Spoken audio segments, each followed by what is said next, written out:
اور میں یہاں آپ کے سامنے ایک بات رکھنا چاہتا ہوں، شاید آپ چونکیں بھی پریشان بھی ہو جائیں، لیکن انشاءاللہ وہ پریشانی جلدی رفع بھی ہو جائے گی۔ دیکھیے ہمارے جو اسلاف ہیں،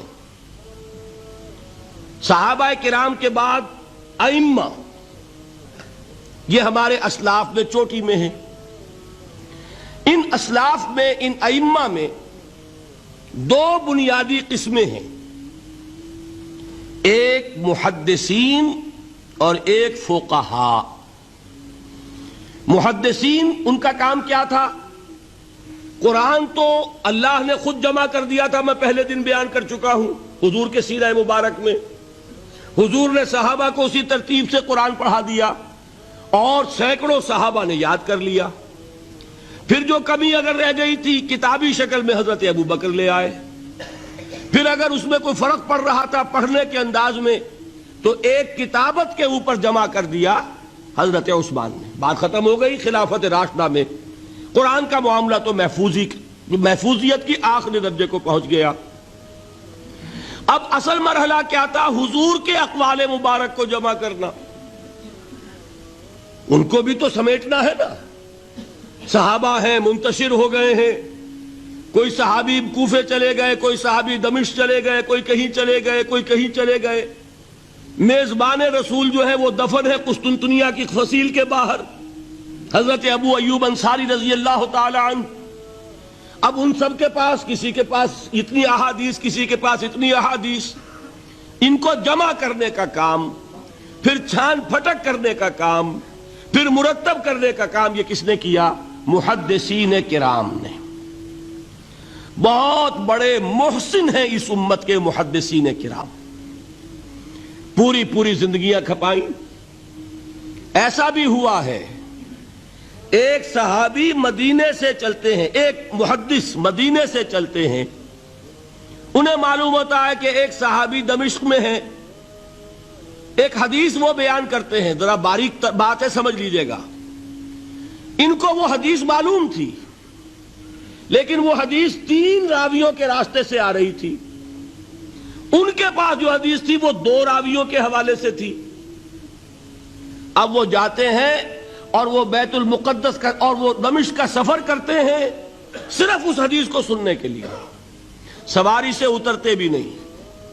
میں نے سنا ہے آپ حضور کی یہ حدیث بیان کرتے ہیں، جی ہاں، ذرا مجھے سنا دیجئے۔ سنا دیا، ویسے ہی اپنے اونٹ کی جو ہے گردن موڑ لی کہ واپس، بھائی اترو، ٹھہرو، قیام کرو۔ نہیں، میں صرف ایک حدیث رسول تم سے سننے کے لیے آیا تھا، میں اپنے اس سفر میں کوئی اور مقصد جمع نہیں کرنا چاہتا۔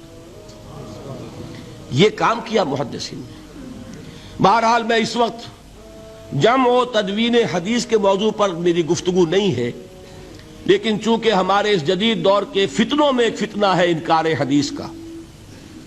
لوگ سمجھتے ہیں جیسے کہ ڈرائنگ رومز میں بیٹھے ہوئے آرام سے کتابیں پڑھتے ہیں، شاید ایسے ہی محدثین کا کام تھا۔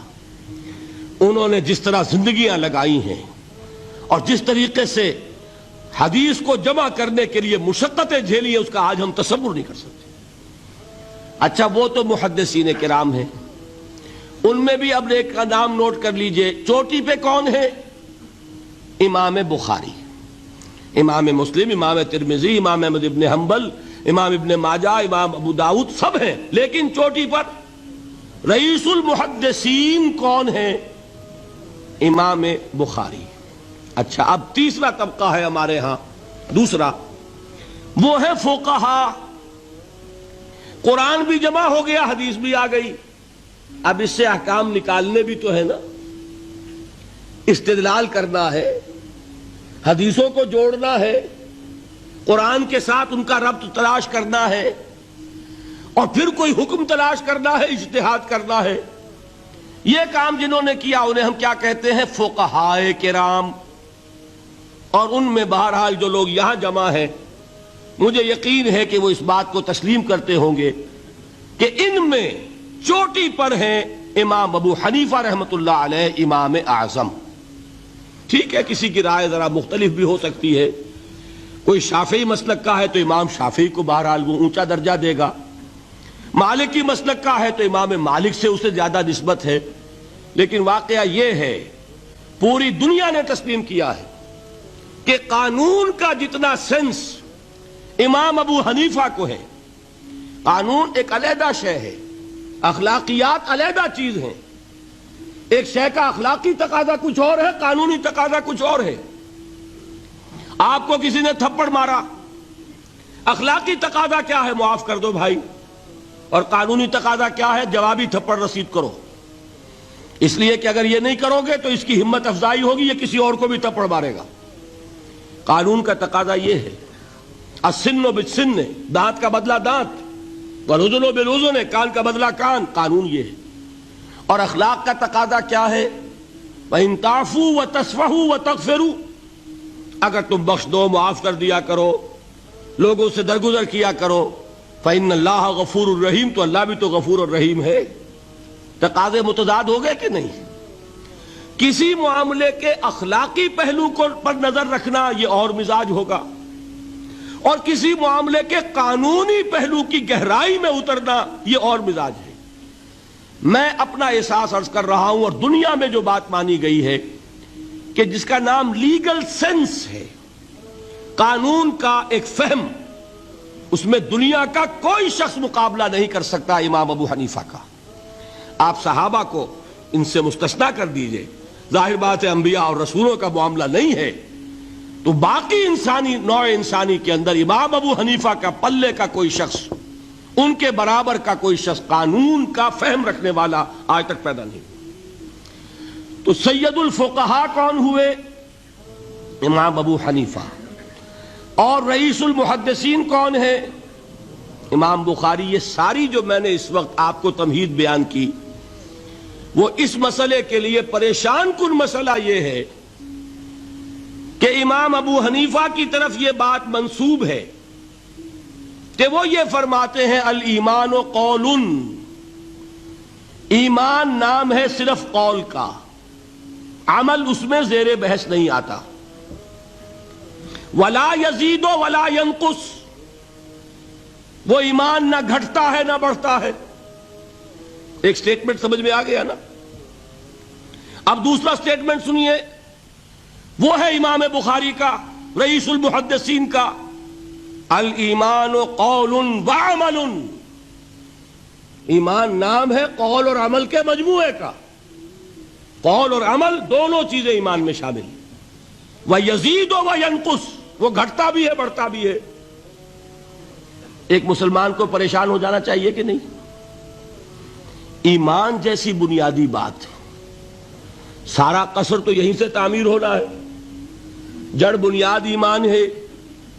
ایمان کے بارے میں کوئی 14ویں صدی کے 15ویں صدی ہجری کے کوئی علماء ہوں، بڑے سے بڑے ہوں، ان کا اختلاف ہو جائے تو تشویش نہیں ہوگی۔ یہ کن کے درمیان اختلاف ہو رہا ہے؟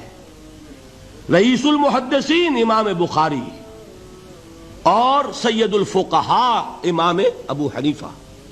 اور کتنا بنیادی اختلاف، بظاہر متضاد باتیں، بظاہر کہہ رہا ہوں میں نے کہا تھا مجھے پہلے آپ کو پریشان کرنا ہے، پھر تاکہ آپ کی سمجھ میں بات آئے یہ پریشانی رفع کیسے ہوتی ہے، اسی سے علم میں اضافہ ہوتا ہے۔ بات جو ہے وہ گہرائی کے ساتھ سمجھ میں آتی ہے کہ مسئلہ پہلے سامنے ہو، مسئلے کی اہمیت سامنے نہیں ہوگی تو آپ توجہ اتنی نہیں کریں گے۔